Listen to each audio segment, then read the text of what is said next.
Come take a walk around the world's largest cruise ship, Royal Caribbean's Star of the Seas, currently sailing out of Port Canaveral on 7-day Eastern and Western itineraries. Starting on Deck 4 forward, we have the Royal Theatre, one of the main entertainment venues on board. This space actually spans both Decks 4 and 5 and hosts some of the ship's biggest productions. Here you'll catch signature shows like Back to the Future, The Price is Right, and even a high-energy comedic juggler. It's definitely the place to be at night if you're looking for Broadway-style entertainment during your cruise. Deck 4 forward is the Music Hall. This venue actually spans 2 decks, 3 and 4, and holds trivia, games, and even rock concerts. The Music Hall connects right into the non-smoking side of Casino Royale. Once you pass the center casino bar, you've entered the smoking side of the casino. Just off of that casino bar are double doors leading to sets of escalators. Up to Deck 5, which is the Royal Promenade, we'll get there later, or down to Deck 3, which you'll access as your gangway and your ports of call. Heading out of the casino on the aft side, it will lead you straight into the 4 aft elevators, which then take you into main dining room. Decks 3, 4, and 5 aft are all reserved for the main dining room. In MDR, you can opt for an assigned dining time with the same table and serving team every night, or My Time Dining, where you take the next available table whenever you choose to dine. Menus are the same for both options, and they vary each night of your sailing. Some are themed toward your specific port of call, while others are just festive, such as the Royal Caribbean night. Heading up a deck to 5, we come across Thorn and Thistle. This is a fun, energetic English pub and home to fun trivias, live musicians, and classic bar games, like darts and whatever that silly ring on a string game is called. Hey, remember those escalators we talked about? There they are again! You'll use these to access the gangway on Deck 3 and ports of call, and as easy access to the casino. Right next to Thorn and Thistle is where you'll embark and debark at both ends of your sailing. These doors also lead to the jogging track. In the heart of the promenade, you'll see this incredible work of art, the Pearl. This sphere is not only a beautiful, unique design, it's also an integral support structure for the stability of the ship. The reason this promenade can be so open with windows on both sides is specifically because of the support the Pearl offers. Across from the Pearl is the 1400 Lobby Bar. They serve specialty cocktails themed around the history of the Royal Caribbean fleet. Oops, clean up, Deck 5. Continuing right on down the promenade, we come up to Starbucks. Keep in mind that any of your caffeine needs here are not going to be included in your beverage package, so it is an upcharge, but you can earn stars while you are making your purchases there in the Starbucks Rewards program. Then keeping right along, you have all of your shops, from Royal Caribbean branded merch to handbags, watches, jewelry, all the fun stuff that you would want to take back as souvenirs. As we approach the forward of the ship, we find a Royal Caribbean staple, Sorrento's Pizza. They're open around lunchtime and then stay open late for delicious pizza all day long. Across from Sorrento's is Spotlight Karaoke. Stop in there for all of your karaoke singing needs. Jumping up to Deck 6 forward, you have access to the fitness center. Go down those stairs, cross the jogging track, and you'll find the fitness center all the way at the front of the ship. Right off of the 6 forward elevator landing is the Crown Lounge. This lounge is available to Crown and Anchor Society members who have shown their loyalty to Royal Caribbean. Across from that is the Escape Room. There are 2 different themes on this ship. They offer 2 different rooms, which is pretty cool. One is a diner theme and the other is recording studio. Be sure to check your app for bookings and reservations. Moving right along, we're now at Dueling Pianos, a dueling piano bar. This venue really comes to life at night with a ton of energy from those 2 bright red pianos. Come early, as this place was packed every night, and be sure to bring your best sing-along voice. The bar can be accessed from outside the venue as well, so if you're strolling by or listening from afar, they have you covered. Across the way is the Attic, a venue that hosts the comedy shows and some other various activities. Here you can see the artwork on display leading you into the auction. This deck really opens up with great views overlooking the promenade. Pro tip, scope out a spot on deck 6 for things like the parade, millennial dance party, and balloon drop for great views and smaller crowds.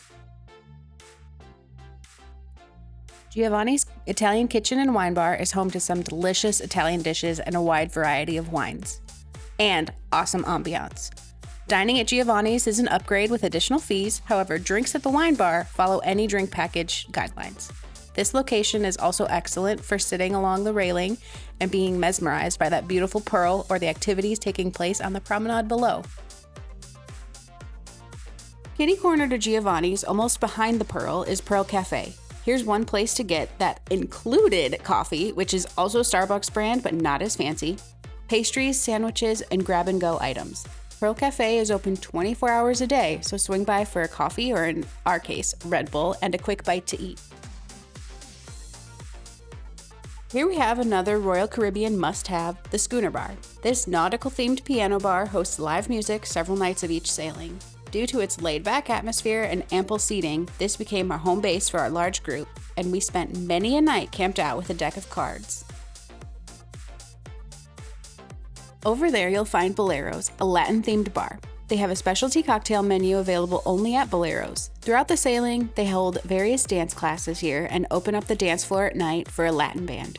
Their set times alternate with the pianist at Schooner Bar, so you can enjoy both without conflicting genres. Located right between the Schooner Bar and Bolero's is the 6 aft elevator landing. This is where you'll find Adventure Ocean, Kids Club, and one of 3 entrances out into Surfside. While Surfside is technically located on deck 7, you can also access it via stair on 6 and 8. On the way into Playmaker's Sports Bar, you will also find additional retail options. Playmaker's Sports Bar gets rowdy on game day. There are plenty of TVs for a great view of your team. You can see plenty of games to play as well, from foosball to pool to skee ball and arcade style games. The food in Playmakers is an added expense, but in our experience, very worth it. While also in our experience, foosball, shuffleboard, and pool have all been included and free of charge in Playmakers, the arcade games are more expensive than you can find them in the arcade on deck 7. The last stop on deck 6 is the ice rink, Absolute Zero. Yep, you heard that right, an ice rink. In Absolute Zero, you'll find the Soul Ice Skating Show. Royal Caribbean also holds laser tag, open skate, and various game shows here. On our November 2025 sailing, laser tag was offered night 1 and day 7. Reservations for night 1 opened as soon as we got on board, and day 7 reservations opened later on, probably about day 6. Those in open skate reservations go quickly, so grab them right away. Oh, and just off Absolute Zero at the top of the stairs is Social 020, the Teens Club. Come on up to deck 7 aft, the Surfside neighborhood. Like I said before, 7 is the main deck for Surfside, but you can also get here via the stairs from both 6 and 8. 8 has a small slide into Surfside if you want to skip the stairs and opt for a more fun entrance. Once inside or outside, you'll find an arcade, Surfside eatery, which is an included small Windjammer-esque buffet that's great for the whole family. If you see the salmon omelet, do not skip it. This was so surprisingly tasty. This is going to be the hangout for families with youngsters. Lots to do with the carousel and jungle gym, dining options, and, of course, ice cream. Get your fried food fix at Surfside Bites, then walk down to the Lemon Post for a lemonade, alcoholic or non, up to you. All the way aft, overlooking the wake of the ship, is the splash pad and kiddie pool. Tykes do have to be potty trained without swim diapers to play in the water. Last but not least is another paid dining experience at Pier 7. Taking the stairs up to deck 8, you land at Central Park. This open-air neighborhood has such a homey feel, you kind of forget you're at sea. Looking up, we have Central Park balconies. These open up to the heart of Central Park, allowing you to hear the nightlife and entertainment. Infinite and standard balconies are all available in this room type. Blues, Jazz and Blues is a jazz bar that's only open in the evening. and has a jazz band entertaining audiences late into the night. The plants out here are all real, as you'll see landscaping work being done in the early mornings. Out of respect for nature, please refrain from hiding and looking for ducks in Central Park. Royal Caribbean has seen some damage from that hobby and asks it be avoided around the foliage. Central Park is lined with a few more watch and jewelry shops, along with the Park Cafe. Park Cafe serves included coffees and teas and sandwiches from breakfast to lunch, closing about 5:30. Central Park is beautiful for an evening stroll. You may catch the harpist and find some Royal Caribbean photographers ready for their next model.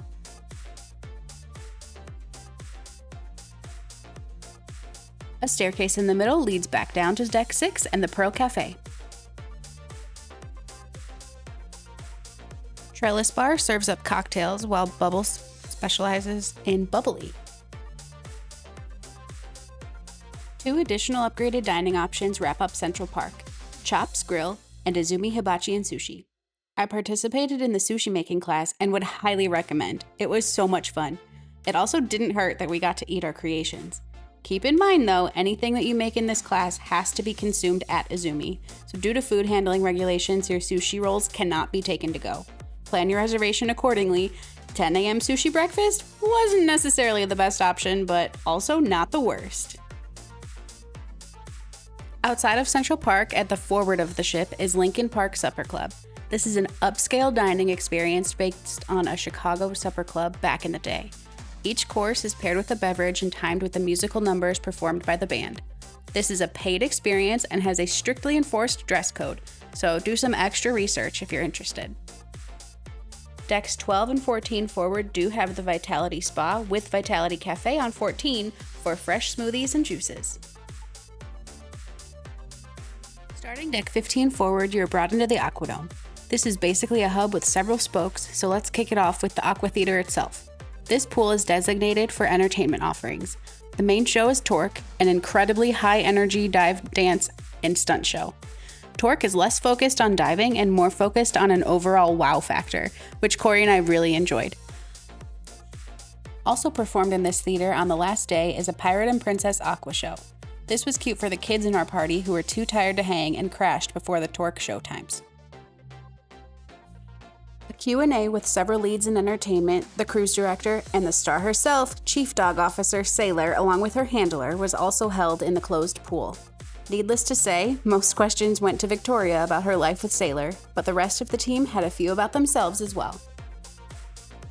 Hooked Seafood is an upgraded dining venue that specializes in seafood dishes. They serve alternatives like burgers for those who may prefer to look at the ocean rather than consume it.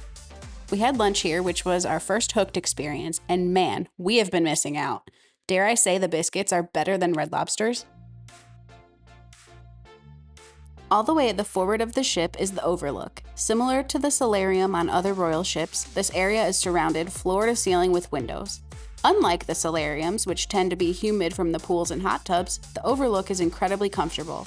This is a great place to watch the ship pull into or out of port, or relax with a drink from the Overlook Bar, or our next stop, the Ryan Bean. This bar combines coffee shop classics with bar favorites with the menu items like a mocha mai tai and chai tea old fashioned. If strictly a caffeine boost is what you're in the market for, they have you covered, as they also function as a coffee shop. Hold the alcohol. Next up is Aquadome Market. This food court is serving up local and international favorites from 5 food stalls: La Cocinita, Feta Mediterranean, Pig Out Barbecue, Mai Tai, and Creme de la Crepe. We really enjoyed the beef curry and falafel bowls. Right outside the market, there's plenty of additional seating, high tops for dining, couches for relaxing, and loungers for lounging. Lime and Coconut has 3 different bars on Star of the Seas, one here on 15, a frozen drink location on 16, and another standard on 17. Swim and Tonic is an adult-only swim-up bar on Deck 16. Deck 15 has a couple of pools for the whole family to enjoy. El Loco Fresh is located in the back corner, and it's one of our favorite spots on Royal. They have delicious burritos, tacos, nachos, and quesadillas. So basic, but so good. Windjammer Marketplace is your buffet for breakfast, lunch, and dinner. Don't forget, washy before yummy yummy. This is your go-to spot when you're hungry almost any time of the day. They do close between breakfast and lunch and dinner. They have a huge variety, fresh salads, international dishes, carving stations, and tons of desserts. It's casual, quick, and perfect for grabbing a bite between activities. No matter what you're craving, the Windjammer always has something for everyone. Deck 16 is home to Thrill Island, which is made up of several areas and activities. Crown's Edge is a fun paid experience that includes ziplining off the side of the ship. Adrenaline Peak is a rock wall for all skill levels.